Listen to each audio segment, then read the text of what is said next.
in the water industry, I'm talking about water at an industrial level, not home. The biggest myth is that our water infrastructure is fine. And the truth is, it is horrendously broken. It goes underwater. Literally, the unmet capital requirements are now approaching $100 billion a year, which is, even now, that's a lot of money. I mean, it's less than it used to be, but it's still a chunk of money, and it's not being met.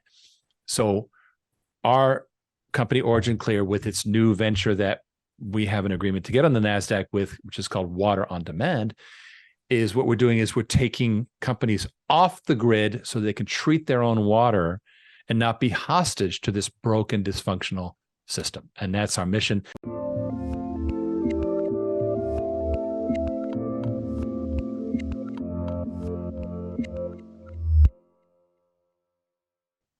Hey everyone, this is Devin Miller here with another episode of The Inventive Expert. I'm your host, Devin Miller, the serial entrepreneur that's grown several startups into 7- and 8-figure businesses, as well as the founder and CEO of Miller IP Law, where he helps startups and small businesses with their patents and trademarks.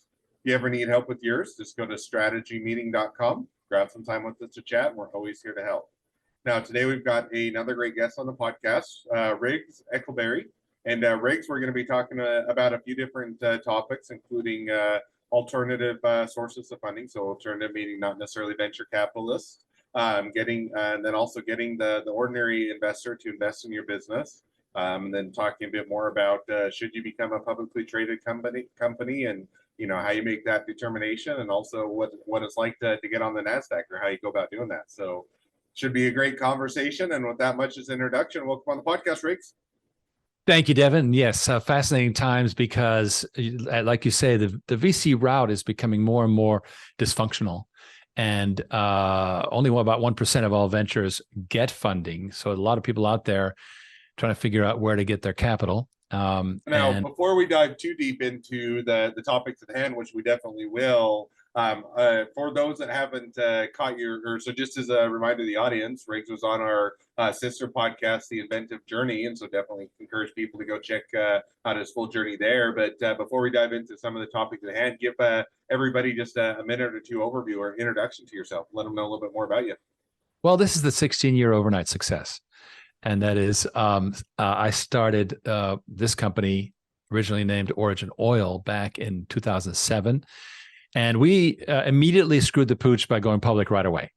The fund we were working with was and remains dedicated to raising funds in the public space. So they basically prime the pump with an initial investment, and they're there throughout the journey of the company. But the main funding comes from retail investors, be they accredited or crowdfunded. And so right away we were public, and everything I've done since has sort of been in the public eye. Now, learned so many lessons along the way, and that's really, there's a lot of perspective now to what I know after all this time. No, sounds like it was a great journey, and certainly some good learnings along the way. So now, as you started to touch on, and then I rewound just a little bit, one of the things I think that, people of all periods of time that are starting a business are always looking, one is to, hey, do I go the traditional, and I'll put that in quotes, fundraising route? So I go to an angel investor, venture capital, or sometimes just, more even earlier than that, a friends and family round, or my own investment, or do I do crowdsourcing or crowdfunding, or do I, bootstrap it, or kind of what are those things? And so, and then you introduce into that even more so some of the uncertainty with the market and how things are changing and evolving, and, what the economy is like. And between all of that, it gives a lot of different perspectives or different opportunities, but also different considerations. So if you're to kind of walk people through, how do you go about kind of figuring out the avenue that you may want to consider when doing fundraising for a venture? Okay, good. And I fall back on what Peter Thiel famously said, which is you have two kinds of enterprises. One is 0+1, in other words, from nothing to something, the truly unique and breakthrough, or the N+1, meaning something like yet another Amazon business or yet another accounting firm, whatever. So now, if you're doing N+1, you're much less likely to need capital to at least become a business. Now, maybe to expand, you might need more. But let's say, for example, you have an HVAC business here in Clearwater, Florida, and you want to expand to the so getting that HVAC business going and profitable should not require capital. It should just require you getting out there, promoting your skills, and presumably you know what you do, and you build the business from there. At some point, you may say, you know what, I want to dominate my market. And I want to do, for example, I want to acquire a bunch of HVAC companies and become the Tampa dominating HVAC company. That would require capital. So that's that pathway. If you're a 0 to 1, you're doing something completely new. And that's where you'll need capital really from the day one. In our own history, we started out in the algae space, as you recall. Origin Oil, the original oil was algae. Algae turned into petroleum. It was not the dinosaurs; it was algae, and it was a wonderful thing until the price of oil crashed to below $50, and it was no longer viable, and we had to make a quick pivot. We pivoted into the water industry, and then still trying to find our footing. And I'm not going to go through the whole history right now, but it took us a long time to find our way. And during that time, we really had to have funding from investors to learn how to really become a major player through something unique and proprietary, as opposed to yet another local water company. No, and it makes sense. So now, you touched on a lot of it. I think that it is one that you have to realize is sometimes it's not right to get an investment, or you're not the type of business, and it may not be beneficial to you. And sometimes if you're going the 0 to 1, or even if you're going into an industry maybe that's not breakthrough or unique, but is capital intensive or requires a larger upfront investment to get started, then you have to go through the considerations. And I know that kind of the go-to for a lot of people is, and you hear it you read in the books or on the articles and the TV shows, is, hey, you go out to pitch you get your pitch deck, and you go out to venture capital or angel investors. And there certainly is a place for that. I'm not saying there's anything wrong with it, but there also a lot of times overlooked is kind of alternative ways that you can go about doing fundraising. So maybe walk us through a bit of some of those alternatives. You're right, Devin. So the VC route, first of all, you got to be really in the club. You got to be Sam Altman to, I'm just using as an example of someone who is extremely networked, right? And that really pays off in the VC world. I've got a brother who he works with the KKRs of the world. That's what he does all day. And so he's known. And so if you don't have that access, if you're just, an ordinary Joe with a wonderful invention that you think is going to change the world, you're not going to get VC money. And angel money is also like you'll see these angel clubs, for example. Well, they are incredibly analytical, they're going to tie you down like Gulliver, get tied down by the Lilliputians. So the third way, which is going after the general public. Now, there's two kinds of general public. One is unaccredited, meaning everybody. And under the Jobs Act that was passed under President Obama in 2013, you've got Regulation A, which is offerings that are registered for the general public, and they can invest up to 10% of their annual income in an offering, number one. Number two is accredited investors. These are people who make at least $200,000 a year or $300,000 with their spouse or cohabitant, or they have $1 million in assets outside of their primary home. And that is, there's a lot of, I don't know what, 20 million millionaires in America. There's quite a few out there.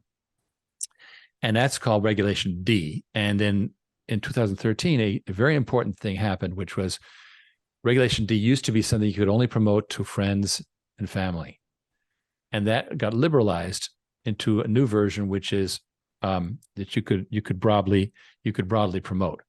And that is very important because it allows us to do things like Facebook advertising, right? So what we've learned is how to reach the ordinary investor through Facebook, but also other channels. And you have a funnel. You have a funnel just like anything else. It's a form of e-commerce, and you're getting investors.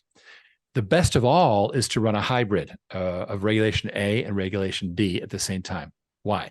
The regulation. Now, this is a really quick, for those that don't remember what Regulation A and Regulation B are, remind us which or what the hybrid would be or what you'd be doing at the same time. So the A is commonly referred to as crowdfunding. It's for unaccredited investors. The D is for accredited investors or foreign or offshore, right? You can, if you're in Canada, for example, the SEC here will not verify your accreditation, but you are supposed to still be accredited in Canada. Anyway, the bottom line is that there's a specific category of investor. These are larger investments, typically, let's say $100,000 at a time. Whereas unaccredited Regulation A is typically $500 or $1,000 a pop. And what's great, so here's what you do. You put out a Regulation A registration and you broadly market it. You get a lot of small investors, and that kind of puts out the net, and it pays for your marketing. And then people will show up in that audience who can be upgraded to the Regulation D offer, which is a better one. If they can come up with, if they're qualified, they'll get a better offer than staying in the Regulation A. So the hybrid works. And what is the reason, or why, if they're qualified, why do they get a better offering? Just because, people, myself included, maybe don't know, hey, if I'm a accredited investor versus non-accredited investor, I do crowdfunding versus I have, a decent income or a decent amount of assets that I can go and invest. What's the difference in as far as when you're looking at the investing landscape? Right. Well, Devin, this is a very good point you make, because a lot of investors do not realize they might be accredited. It's not that hard. There's a lot of people out there make more than $200,000 a year. And so, especially in these inflationary times, right?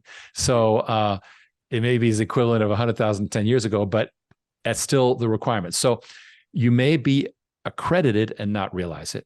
But the reason why you get a better deal is because it's a larger unit, right? It's not a $500 unit, it's a $100,000 unit. And you can build a business entirely with Regulation A. There's business out there. One of them is Boxable, for example, great case study. This is a modular mother-in-law units kind of thing. So you can quickly put up a prefab home in your backyard kind of thing. And that has been very successful using strictly Regulation A. And another one is Nightscope with a K. And they do security robots, and they raised $120 million, Regulation A, all unaccredited, and got onto the Nasdaq that way. So you can do it strictly that way. But the tweak is that if you are in that 1%, which is the accredited investors, you can be offered a better deal. And it is what it is. Unfortunately, deep pockets get a better deal. It's just like, if you can be a larger customer. Years ago, I wanted to create a beanbag business, and I inquired from the company, I think it was 3M, that sold all the beanbag beans. And they said, oh, you need to buy 30,000 pounds at a time. Well, that's a lot of beanbag beans, right? So, and if I didn't get that, I have to go retail. So being able to do shall we say, wholesale or large quantities of anything entitles you to a better deal. That's just how it is. So that's what works best. Now, here's the bottom line. You have to build, it is kind of rocket science. It's not easy. We've learned a lot about platforms that you might get on. The best platform by far out there is called Start Engine. They're very strong, but they have to select you. So it's kind of like, because there's so many companies want to be on Start Engine, they kind of have the pick of the litter. One of our sister companies is on Start Engine. So, and they're happy campers. There are other platforms, but the more you move away from the Start Engines of the world, the less they'll help you, and they'll just provide a platform, and you need to do your own marketing, which is the big thing here, is how do you market to investors? And it's very different from marketing a product or even a service like yours. First of all, there's a lot of rocks and shoals, things You got to watch out about saying, representing. You have to have a fundamentally honest offering. And so in our case, for example, my company, OriginClear, just fostered, we built several businesses and we've packaged them all into an entity called Water on Demand, which we now are in a merger agreement to go onto the Nasdaq. Well, now we're left with nothing except our own talents, and we're going to take more companies and help them. Well, I'm not going to fundraise for companies that are not good. And so one of the things we realize is if we're going to help these companies, we're going to have to make sure that they have good internal process, that the team is not going to walk out the day we do the deal, and all kinds of things like that. So you got to make sure if you get investor money that you succeed. One reason why OriginClear's has succeeded well is we've paid really good attention to people who are willing to keep investing with us. We made sure they never went upside down.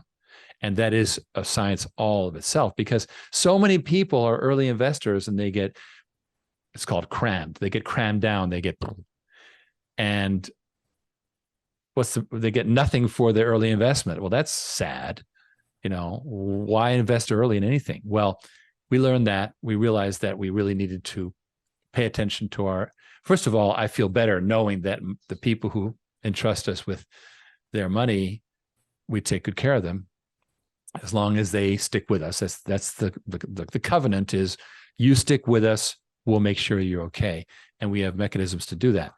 So that makes me, first of all, feel morally good. And number two, it's just a good practice to, you just don't want to sell stuff that's going to go down the drain. It's, get you in trouble. And so you've got to make sure that things work out. And if it's going to take longer for it to work out, you got to make sure your investors are okay. And for those, we'll put them in quotes, ordinary, regular investors, or those that are, not on crowdsourcing or crowdfunding, and that are more the venture capital angel investor route, and that have a higher net worth and that are doing that investing. You mentioned a little bit, you can go out and do marketing, but and you say, is that for accredited, whether it's VCs or individuals or angels or whatnot? How do you go about finding them? In other words, is it getting on these platforms? Is it going out and buying a email list? Is it going out and advertising on Facebook? Is it going and doing a Google search and seeing which ones are nearby you? Or kind of any thoughts on for someone that's less experienced, this is their first time, they haven't gone through that, and they think that they have, but they do think they have a business is far enough along that it may meet other criteria for being investable. How do you even if you were to meet those criteria, kind of what is the ways that you go about finding them? Okay, well, by regular investor, I mean specifically somebody who's not a VC, somebody who is not a high net worth individual, who does not have a family office. These are ordinary people like you and me.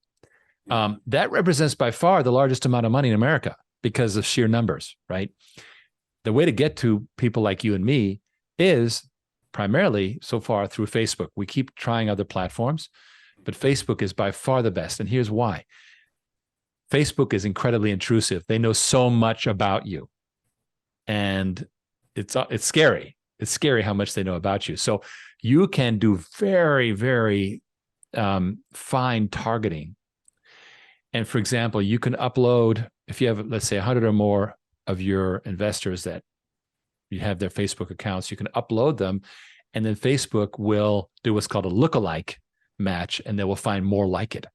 And so you can kind of perpetuate whatever works, you can do more of it. And then it's a matter of what's a good way to offer, and then what's your follow-up. You have a funnel, you have there's a lot of time wasters out there, people who whatever, you kind of have to weed things out without being too narrow a funnel, because then you'll exclude good people. It's a science, and we've spent a lot of time and energy getting that right. That is by far the best way to go is using social media, paid advertising, and once you've got it, you then can build it up. Currently, right now we had a Regulation A running until April this year. We had to curtail it because of the pending merger. So right now we're only running Regulation D, which still works, but the ROI isn't as good because what's great about Regulation A is you can do broad marketing, spend a lot of money on marketing, and through the efficiencies of large numbers, you can bring in enough cash to pay for that marketing. So you're basically marketing is free, and then you can upgrade to the larger investors, and that is very scalable. That's really where it's at now. Don't try this at home. This is not a simple thing, and we are looking at OriginClear, which is positioned really as an innovation hub, at doing more of that for companies. At the moment, we're focusing on that pending merger because that's that 16-year overnight success. We get everything we've built over the last few years, turn it into a Nasdaq company. That will be huge all by itself. And that's our huge focus. And OriginClear itself is a major owner of that. So it's good for everybody.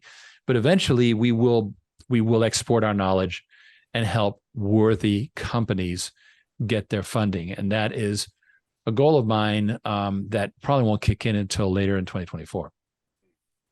Now just shifting, and that was a very helpful walkthrough. I want to shift gears just a little bit because I want to leave a bit of time. That one of the things that you hit on that I think was interesting is that, everybody has, I don't know, everybody's always a pretty broad term, but a lot of people, you watch the movies or the TV shows or whatnot, and what you see is, them going to Wall Street and ringing the bell because they're now a publicly traded company. And that's a dream because now as soon as you're publicly traded, money rains down from the skies, everybody's rich and everybody's happy. I'm not saying that's actually how it goes all the time, but that's, a lot of times a perception.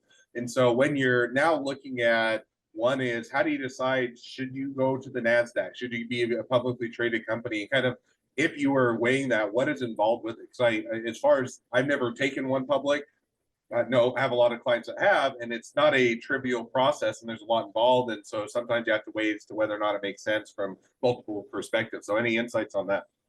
Yeah, the OTC over the counter, which is also thought of as the penny stock market, I don't think is a very strong market these days, and the reason is there's been a lot of abuse over the years, and as a result, the SEC has tightly regulated it.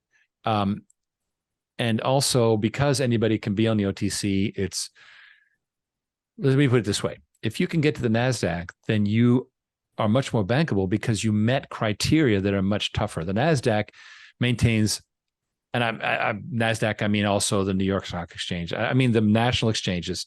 They maintain much more demanding listing requirements. So if you're there, you automatically have met. You're in the show. You're in the big leagues.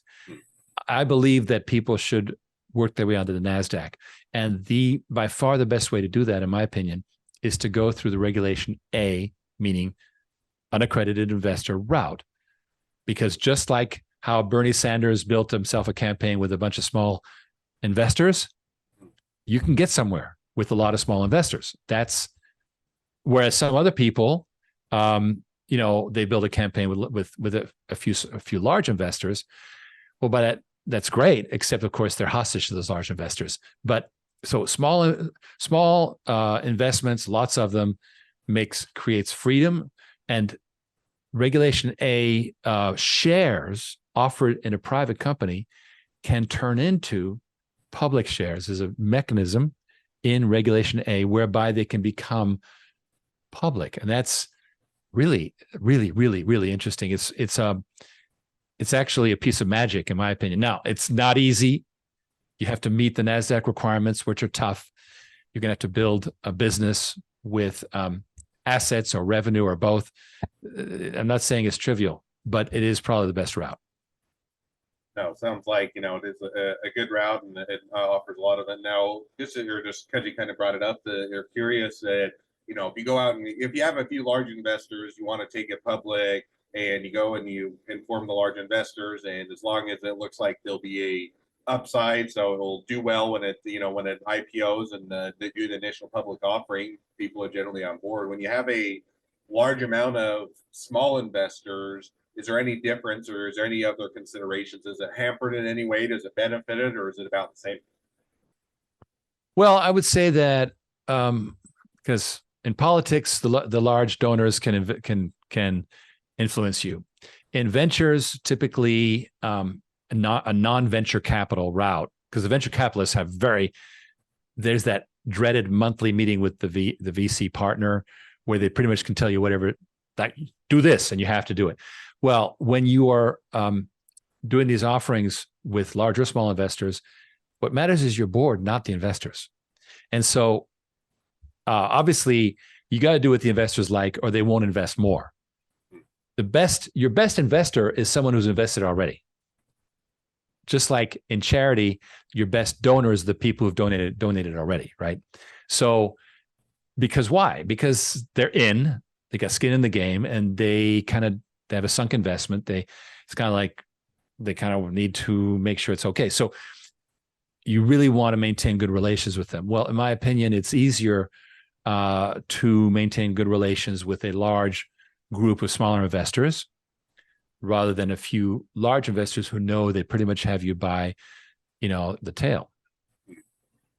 No, I think that definitely makes sense. And so we're already starting to wrap up. And before I want to jump to the end, before, I always have a question I'd like to ask at the end, but before we jump to that, I mean, I think that if you're to kind of condense that, and because I think there's a lot of things that you can do to get a business up and going. Sometimes the best thing is to do it on your own, bootstrap it, be a single person. And, that's not what you typically see the movies or the books about. And yeah, there's a lot of great businesses out there that is a single individual, a very small team. And other times you build a big team and you have a lot of success that way. And it's kind of, difficult necessarily to weigh what is right for you or what's right for your business or your endeavor or what you're thinking about. So maybe before we jump to the last question, if you're talking to someone that's thinking about getting it or has a small business they just got going, or thinking about getting one and trying to figure out what's the best route, any advice on that?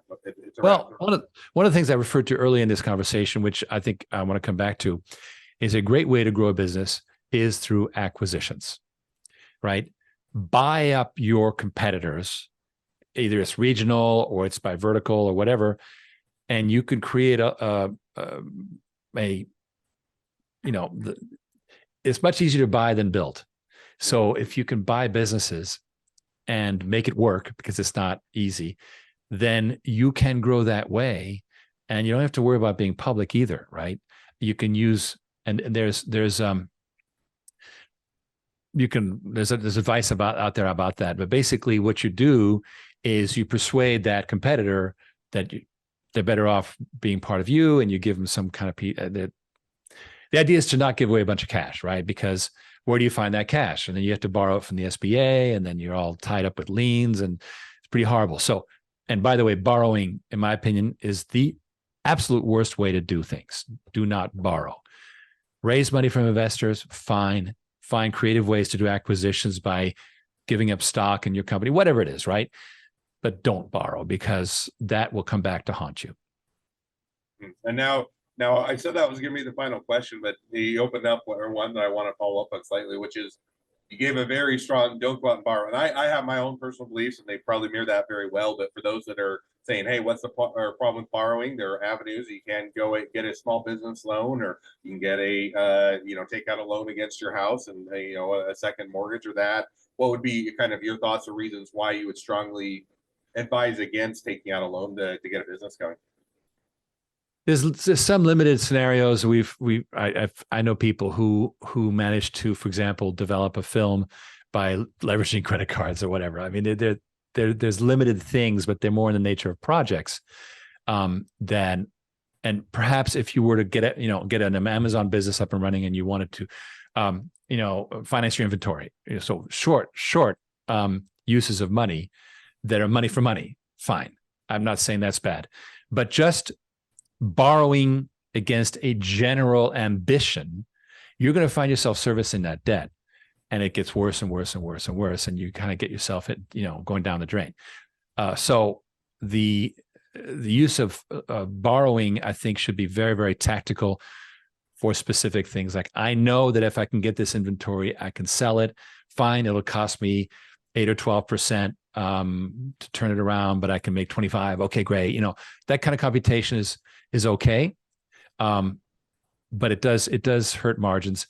And And just be sure that if you borrow, you have the ROI.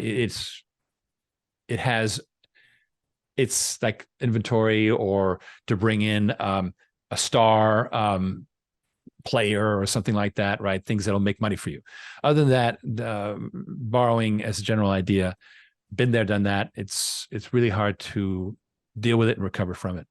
Yeah, and I'd add just one more thing to that. And, you know, at least in my limited experience, is a lot of times you go out and borrow a sizable amount of money, it can almost be detrimental to the business, in the sense that if you have too much money too early on, you are less judicious about making decisions. You're a lot more, hey, we'll go out and try a whole bunch of things. You'll be less focused. Whereas if you have a very limited amount, you're going to say, hey, what is the way that we can most quickly get the business up and going, that we can make or start getting an income, getting a cash flow, and making revenue. And I think that sometimes if you go out and borrow too much too early, or take on investors too early, then it can actually hamper the business, or have that drawback. So lots of additional things that we could talk through, and we'll have to have you back on sometime in the future to continue on the conversation. But now, as we are wrapping towards the end of this episode, I do like to wrap up with a final question. So I'll ask you that now, which is, if you're, you know, within your industry, what is the biggest myth and why is it wrong? All right. In the water industry, I'm talking about the water at an industrial level, not home. The biggest myth is that our water infrastructure is fine. And the truth is, it is horrendously broken. It goes underwater. Literally, the unmet capital requirements are now approaching $100 billion a year, which is, even now, that's a lot of money.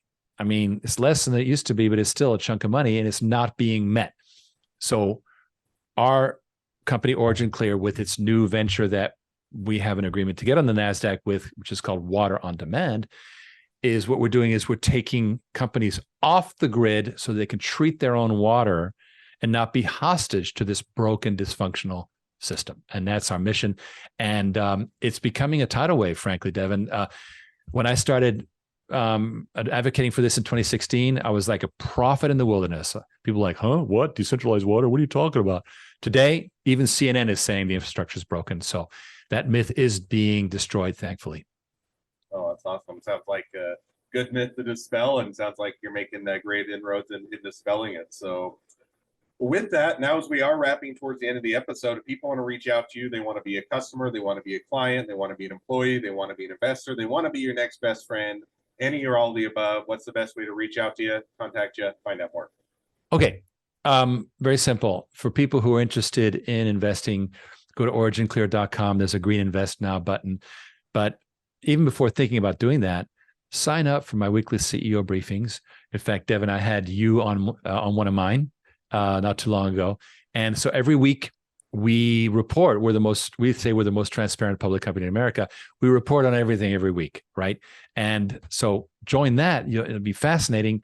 You'll get a lot of live stuff, and it'll tell you whether or not the company feels good. Secondly, if you're a potential client who wants to do their own, they're finding that the local utility won't take their water or whatever's going on, they should just send an email to water@originclear.com, and we'll be happy to take care of them. As far as employment goes, that is go to originclear.com. There's a form for that. Generally, you need to be an engineer to be in demand for what we do. We have very, very small administrative group. And most of it is, pipe benders, very important people. Awesome. Well, definitely a lot of great ways to reach out, connect, and if nothing else, make a new best friend. So with that, Riggs, thank you again for coming on the podcast. It's been fun. It's been a pleasure. Now, for all of the listeners who are out there, if you can help us to share this expertise with even more startups and small businesses to help them along their journey to success, just go and click share, subscribe, leave us a review. On that note, if along your journey you ever need help with patents or trademarks or anything else with your startup or your small business, just go to strategymeeting.com, grab some time with us to chat. We're always here to help. Thank you again, Riggs, for coming on the podcast, and wish the next leg of your journey even better than the last. Devin, it's always a pleasure, and I hope to see you again after the potential merger happens, which is sometime in the early second quarter of next year. Absolutely.